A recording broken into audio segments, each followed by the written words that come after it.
Plutonierul major Eugen Burlacu Manea din Brăila poate foarte bine să fie membru al dispensarului mobil, a cărui poveste ați văzut-o ceva mai devreme.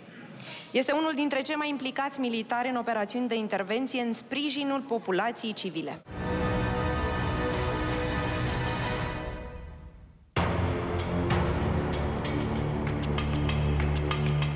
Plutonier major Eugen Burlacu Manea, locțiitor comandant pluton Brăila.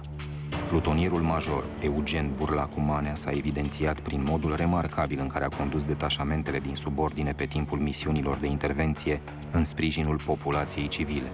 Fie că a fost vorba despre inundații, fie despre cădere abundente de zăpadă, plutonierul major Eugen Burlacu Manea s-a remarcat ca fiind unul dintre cei mai implicați militari.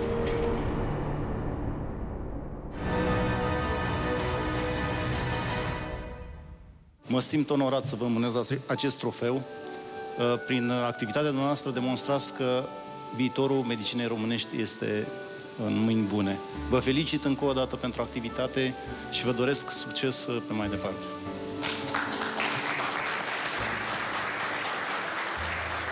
Vreau să mulțumesc în primul rând televiziunii române pentru acest trofeu și nu numai, și Societății Studenților Medicină din București, care a făcut posibilă activitatea noastră, dar și tuturor cadrelor medicale și studenților care s-au implicat în proiect de-a lungul timpului. Mulțumim! Mulțumim și noi foarte mult, felicitări pentru ceea ce faceți, mulțumim încă o dată.